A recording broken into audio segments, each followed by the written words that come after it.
just want to give you a couple of quick pointers about guidelines for meetings, and they come in two categories: about the meeting and about the team doing the meeting. So in terms of about the team doing the meeting, what you need to make sure that you've got included somewhere in the room is the facilitator. Now, this person's responsible for us keeping on track and on time and so on. They don't need to be the leader of the team. In fact, often it's a good ploy to have someone else as just a good development technique on getting them to learn how to facilitate a meeting. Secondly, we need the subject matter experts, right? For each agenda item, we've pre-identified someone who's responsible for giving us a briefing on the issue at hand. So they need to be scheduled into that meeting. We also need the decision maker or makers. Now, in advance of the meeting, you should be clear about how decisions are made for each item. Is it majority rules? Is it unanimous? Does someone have veto power? And then make sure that body is in the room for the meeting. There needs to be, the most important job is the timekeeper and record keeper, probably the same person. The timekeeper just operates like a referee. They watch the time and they give us a warning when we've got 2 minutes left on the clock, 1 minute left, and so on. Now, the facilitator may take the liberty of saying, we're going to talk about this a bit longer because I think they're close to resolution, but the timekeeper is super important because so often we get carried away with the topic and we spend more time on it than it's worth. And in fact, if we're spending more time on it, we might not have the right resources in the room to actually solve the problem.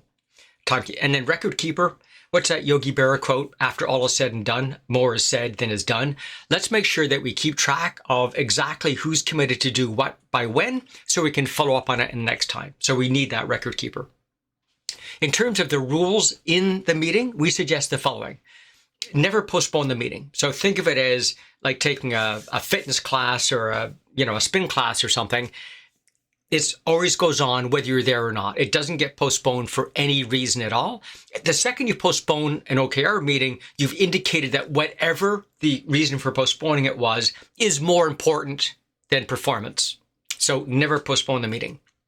Secondly, start on time. Again, just like that spin class, it starts on time every time. It doesn't wait for you. It starts on time. And that's the same thing for meetings. I mean, we all know that just the cost of us waiting 5 or 10 minutes based on the salary and opportunity cost of everyone in the room. But more importantly, when that person comes in, we try to brief them on what they missed. We've now lost twice as much time. So it starts on time every time. If you're late for the meeting, watch the video, ask someone for the notes, use Copilot notes. It starts on time. No other topics are discussed. Why? Well, largely because you haven't budgeted the time for it, but also people don't have the ability to prepare for it. We all know how important it is to research your topics ahead of time and come with great recommendations. If you suddenly add a new topic, we don't have that benefit. So it might be a meeting later on the same day or the next day, but no other topics are discussed. It goes in the parking lot. Fourth, again, what I mentioned before, agree on the decision-making criteria before the meeting so that people know. Have some sort of signal in case someone's rambling. We've all found ourselves in meetings where someone's repeating themselves or repeating something that was said before. Heaven forbid, it might even be us that have done that.